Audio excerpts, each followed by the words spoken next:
You may be familiar with my free piano course right here on YouTube. If you're not, you should know that this playlist is the perfect way to begin your piano journey for free. One of the most important aspects of learning the piano, or anything new, is consistent practice, review, and reinforcement. So with that in mind, I'm offering bonus lessons after each lesson in this free piano course playlist. In these videos, I'm going to give you 2 more pieces to practice, along with some no-pressure quizzes to help you continue to learn and improve even more. If you haven't watched the regular lesson 1, you can still benefit from this bonus lesson as a beginner. However, if I say anything today that confuses you, make sure to go back and watch that core lesson 1. In that core lesson 1, we learned about correct piano posture and hand shape position, finger numbers, high and low on the piano, and the note names.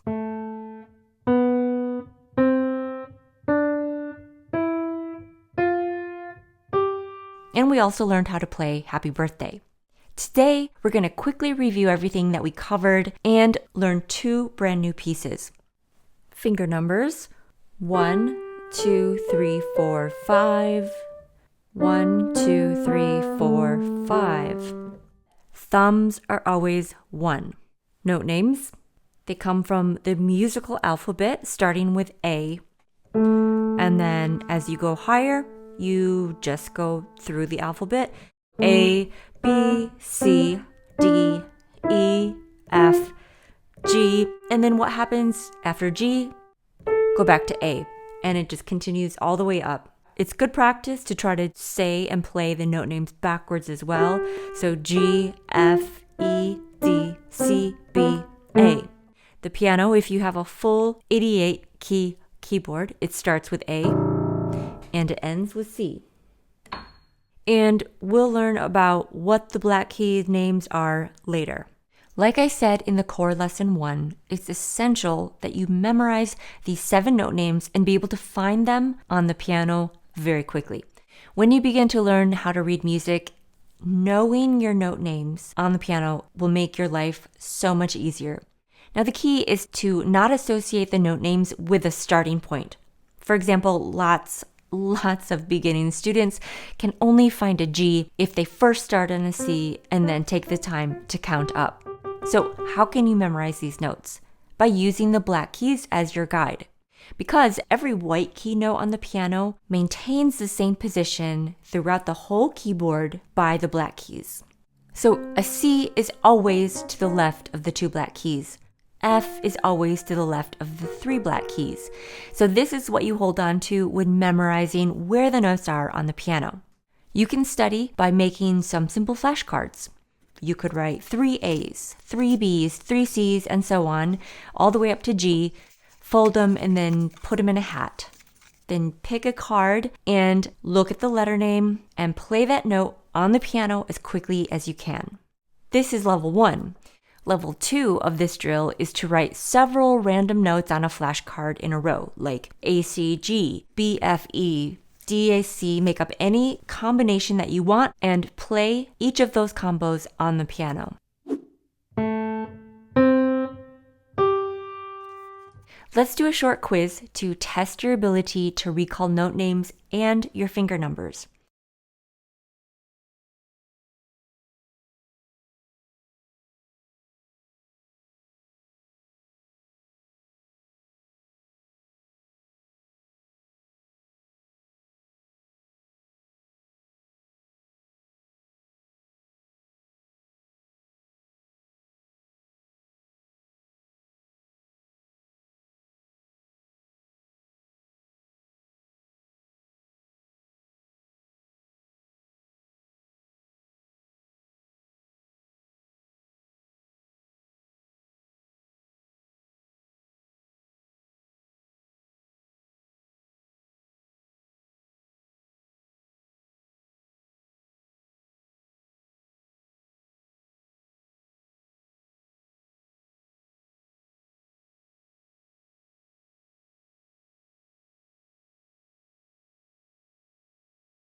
Okay, the review part is done. Let's get into some new pieces.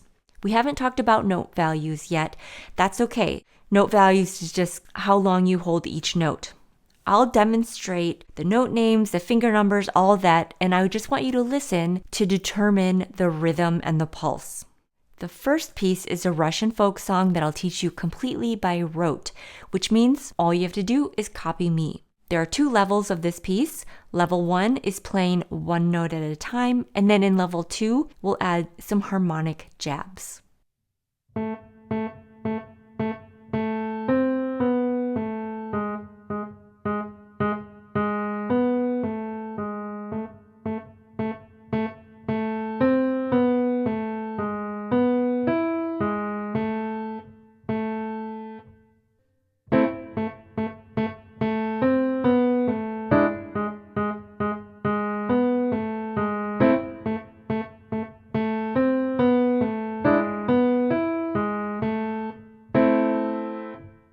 Start with your hands in this position with thumbs sharing middle C, and it's called middle C position.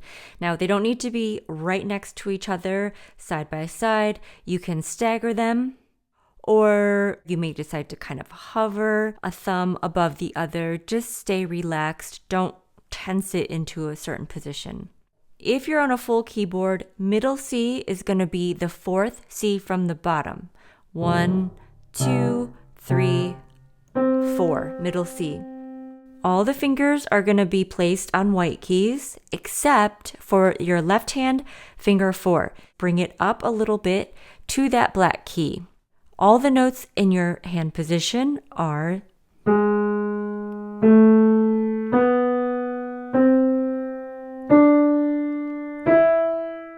in this piece. Most of the notes are only held for 1 count, so quite short, except for the last 2 notes. Those are held for 2 counts. So 1 count is just, and the very last 2 notes are held 1, 2, 1, 2. This piece feels very march-like and rhythmic, so we'll make sure that the pulse is steady. When we're in performance mode, we want to make sure that the tempo stays the same tempo throughout. Okay, so this is level 1, just 1 note at a time. Here's our starting position again. You're going to play 5 A's in a row. So 1, 2, 3, 4, 5. And the 5th A is going to be the strongest. Get louder so that the 5th A is the loudest. 1, 2, 3, 4, 5. Or you could count in groups of 4. 1, 2, 3, 4, 1. Now, let's take it from that 5th A. From here, you're going to go up to middle C, and then step down to B and A and G sharp. So that 5th A again, now middle C, B, A, G sharp.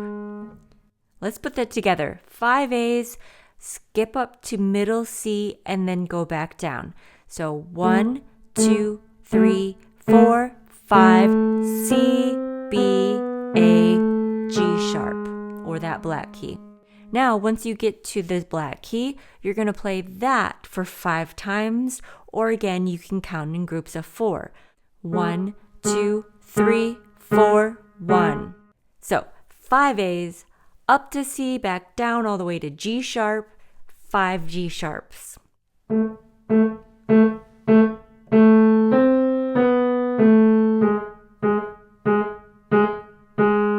Now, it's kind of the same pattern because we're going to skip a note again and go up to B, and then just step down to G sharp again, but we're not going to end here. We're going to go back to A. All right, so 5 G sharps, or that black key. 1, 2, 3, 4, 5. Skip up to B, step down, and back to A. Let's do all of that. So A's, 1, 2, 3, 4, 5. C, B, A. 5 G sharps. 2, 3, 4, 5. Up to B, A, G sharp. sharp, and A again. Now the next part is a repeat of the very beginning. So we have 5 A's and then up to C and back down to G sharp. 1, 2, 3, 4, 5, C, B, A, G sharp. Now this is the trickiest part. Once we land on the G sharp or that black key, we skip up to B, and finally our right hand has a job. Finger 3 on E. G sharp, B, E, G sharp. So we start that on G sharp, skip up to B, skip up to E, and return to G sharp. And then we end on A. And that's it. So let's do the entire thing. 5 A's, skip up to C, step down to G sharp, where we have 5 G sharps. Skip up to B, step down to G sharp, and end back at A, where you'll repeat those 5 A's. Skip up to C again, go down, step down, all the way to G sharp. And then you have that skippity skip part where it's G sharp, B, E, back to G sharp, and you end on the A. Now remember, I said the last 2 notes are held for 2 counts, and those are the 2 A's. 1, 2, 1, 2. Are you ready to learn level 2? Finally, the right hand is going to have something to do in level 2. We're going to have 2 different jabs. The first jab is going to be C, middle C, and E together. That's the first jab. Listen to make sure that the notes are sounding at the same time, so they sound like one unit, and we don't want this kind of effect. The second jab is very similar, D and E. So 2 notes right next to each other, kind of dissonant, right? So first jab, C and E, second jab, D and E. When we have the A's in the left hand, give it that first jab. Just on the first note of those 5 A's. Okay? When we get to the G sharps, those 5 in a row, the first G sharp is going to get that second jab. Now, what do you think is going to happen when we return to the A? Jab number 1. What do you think on this G sharp? Jab number 2. So here the right hand has a jab and then that E. So you got to be ready for it's 2 different rolls. Right hand has 2 rolls, the jab and this one little melody note. No jab. Save the jab for the final.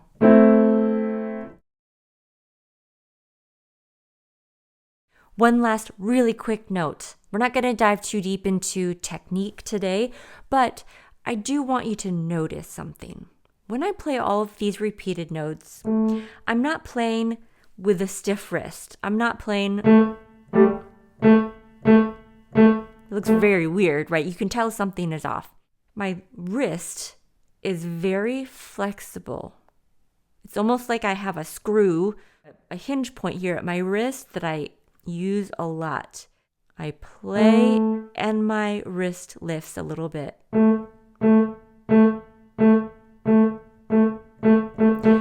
This hinge motion is what helps us eventually play quite quickly.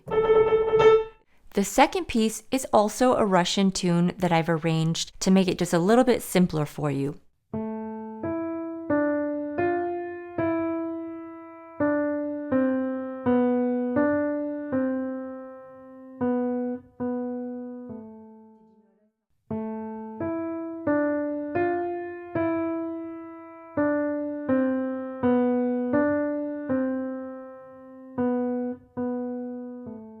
The Russian folk song was March Like and Strong. This piece is very gentle and lyrical, so complete opposites. We want to aim for a very smooth touch.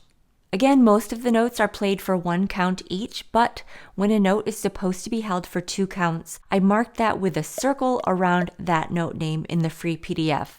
The notes are also arranged from lowest to highest, left to right.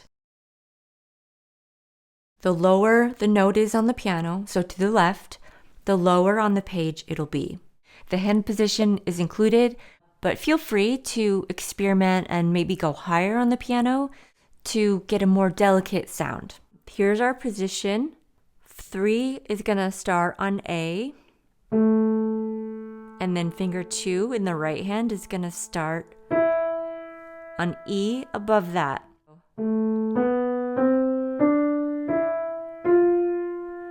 Those are going to be all the notes in this piece. A, E, D, F, E, held for 2, D, C, B, D, C, 2, B, B, A, 2. Okay, so I'm going to demonstrate that one more time. Every time I get to a held note, notice that it's the exact length of 2 of the shorter notes.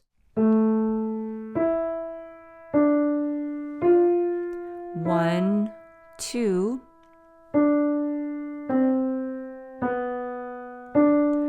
1, 2. 2. And eventually you can go just a little faster, just as long as it maintains that very lyrical, calm feeling. 1, 2. 1, 2. 1, 2. Now, here's the good news. There are 2 lines, and each line is the same. So if you've learned line 1 that we just did, you already know the entire piece. Here's line 2.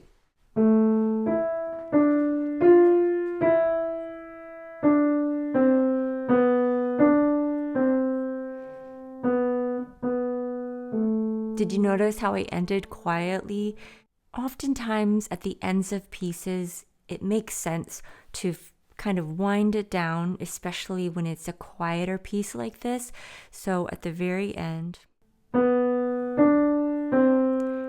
get softer here, and it sounds like it's an ending.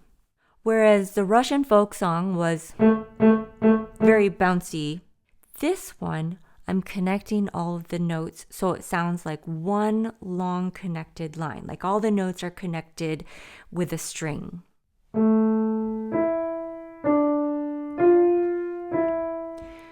If I didn't connect it, it would sound like this.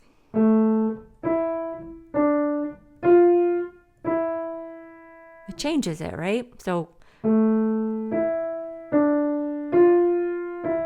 after you play a note, don't let go of that note until you play the next. That's how you get a legato line. Okay, that does it for your bonus lesson 1. Look for more bonus lessons that go specifically with this free piano course series in the very near future. If you're ready to go deeper into your piano learning and want even more pieces, technique, exercises, theory, accountability, and more, go to my website and check out the membership right there. It's the perfect resource for the absolute beginner to early intermediate player. Now, if you have any questions about this video, make sure to comment below. And otherwise, I'll see you next week. Happy practicing.